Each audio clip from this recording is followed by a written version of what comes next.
Eldridge.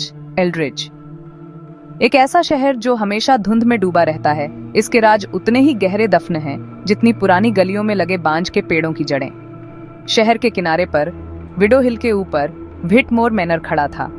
उसका कभी भव्य रहा चेहरा अब पुराना और धूसर था। क्लारा को वकील का पत्र मिला जिसमें उसे सूचित किया गया था कि वह अब व्हिटमोर मैनर की एकमात्र उत्तराधिकारी है। क्लारा ने अपना बैग पैक किया और अतीत का सामना करने के लिए तैयार होकर एल्ड्रिज लौट आई। जैसे ही उसने व्हिटमोर मैनर की दहलीज पार की, हवा भारी हो गई। उसे एक छोटी चमड़े की जिल्द वाली डायरी मिली। डायरी क्लारा के लिए अतीत की जीवन रेखा बन गई, एक ऐसी महिला के जीवन का प्रवेश द्वार जिसे वह वास्तव में कभी नहीं जानती थी। एवलिन के शब्द सुंदर लिखावट में लिखे गए। द्वितीय विश्व युद्ध के बाद के वर्षों में एल्ड्रिज में जीवन की एक विशद तस्वीर पेश करते हैं। शहर धीरे धीरे संघर्ष के घावों को भर रहा था, लेकिन सतह के नीचे तनाव उबल रहा था। एवलिन ने एक प्रमुख परिवार की बेटी के रूप में अपने दम घुटने वाले अस्तित्व के बारे में लिखा, जिससे अच्छी शादी करने और व्हिटमोर नाम को कायम रखने की उम्मीद थी। लेकिन उसका दिल कुछ और चाहता था, एक ऐसा जीवन जो साधारण से हटकर हो। फिर एवलिन की सावधानी पूर्वक व्यवस्थित दुनिया में थॉमस एश्टन का प्रवेश हुआ। एक कलाकार, एक सपने देखने वाला और एक ऐसा आदमी जो एल्ड्रिज के पुरुषों से उतना ही अलग था जितना सूरज चांद से। थॉमस ने दुनिया को जीवंत रंगों में देखा, कैनवास पर अपनी सुंदरता को एक ऐसे जुनून के साथ कैद किया जिसने एवलिन को मोहित और भयभीत दोनों किया। उनकी प्रेम कहानी एल्ड्रिज की लुढ़कती पहाड़ियों और धुंध से सराबोर जंगलों की पृष्ठभूमि में सामने आई। भीड़ भरे कमरों में चुराई गई निगाहें व्हिटमोर मैनर के बगीचों में गुप्त मुलाकातों का कारण बनी। हवा में हनीस्कल की गंध भारी थी। एवलिन ने अपने दिल की बात अपनी डायरी के पन्नों में उकेरी। पहले प्यार की मदहोश करने वाली हड़बड़ी, चोरी के पलों की खुशी और बिछड़ने की पीड़ा को दर्ज किया। लेकिन उसके शब्दों ने एक गहरे सच की ओर भी इशारा किया, एक ऐसा रहस्य जिसने उनकी खुशी पर एक लंबी छाया डाली। उनका प्यार निषिद्ध था, एल्ड्रिज के कठोर सामाजिक पदानुक्रम द्वारा अस्वीकार्य माना जाता था।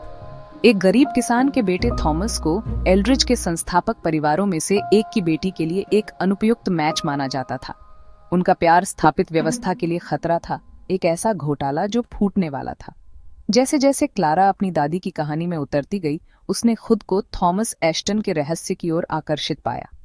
उसने स्थानीय संग्रहालय में उनके चित्रों की तलाश की। उनके जीवंत रंग और बोल्ड स्ट्रोक एल्ड्रिज के मौन स्वरों के बिल्कुल विपरीत थे। उसने शहर के बुजुर्गों से बात की, उस कलाकार के बारे में जानकारी के टुकड़ों को जोड़कर जिसने कभी उसकी दादी का दिल जीत लिया था। हर बातचीत, कैनवास पर हर ब्रश स्ट्रोक क्लारा को सच्चाई के करीब लाता था, फिर भी उस त्रासदी को समझने से दूर करता था जो एवलिन और थॉमस पर आई थी। उनके गुप्त प्रेम का भार एवलिन और थॉमस के लिए एक कुचल देने वाला बोझ बन गया। शहरवासी, जिनका जीवन परंपरा और अनुरूपता से संचालित होता था, आपस में फुसफुसाते थे। उनकी अस्वीकृति एक मूर्त शक्ति थी। एवलिन के माता पिता अपनी महत्वाकांक्षाओं से अंधे होकर ने अपनी सामाजिक प्रतिष्ठा बनाए रखने के लिए दृढ़ संकल्पित होकर उसे थॉमस को देखने से मना किया। लेकिन प्यार एक बार जलने के बाद आसानी से बुझता नहीं है। खोज के हमेशा मौजूद खतरे के बावजूद एवलिन और थॉमस ने मिलने के तरीके खोज लिए। उनका प्यार चोरी के क्षणों और फुसफुसाते वादों से भर गया।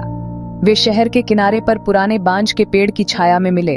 इसकी उलझी हुई शाखाएं उनके निषिद्ध प्रेम की मूक गवाह थीं। उन्होंने पत्र लिखे। उनके शब्द एक ऐसी लालसा से सराबोर थे जो समय और परिस्थिति की सीमाओं से परे थी। लेकिन जैसे जैसे हफ्ते महीनों में बदलते गए, उनके रहस्य का दबाव भारी पड़ने लगा। एवलिन थॉमस के लिए अपने प्यार और अपने परिवार के प्रति अपनी वफादारी के बीच फटी हुई अपने आप में सिमट गई। उसकी एक बार की जीवंत आत्मा निराशा से सुस्त हो गई। थॉमस शहर की दम घुटने वाली अस्वीकृति से उनकी कलात्मक आत्मा का दम घुट गया, तेजी से लापरवाह हो गया। उनके चित्र उनके भीतर के उथल पुथल को दर्शाते हैं। उनका प्यार, जो कभी खुशी और प्रेरणा का स्रोत था, डर और आक्रोश से कलंकित हो गया। उन्होंने अपने लिए जो रमणीय दुनिया बनाई थी, वह उनके रहस्य के बोझ तले टूटने लगी। क्लारा युवा प्रेमियों के लिए उसका दिल दर्द कर रहा था। उसने पढ़ा, ये समझने के लिए बेताब था कि उनकी कहानी कैसे समाप्त हुई। उसने खुद को उनकी भावनाओं के बवंडर, हताशा, लालसा, डर में फंसा हुआ पाया, जो डायरी के हर पन्ने में व्याप्त था। उसने अपनी दादी के साथ एक रिश्तेदारी महसूस की, प्रेम और बलिदान की जटिलताओं की एक साझा समझ। लेकिन जैसे ही उसने भंगुर पन्नों को पलटा, वह इस भावना को नहीं झटक सकी कि एवलिन और थॉमस के प्यार पर एक काला बादल मंडरा रहा है, त्रासदी का एक पूर्वाभास जिसने उसकी रीढ़ की हड्डी को ठंडा कर दिया।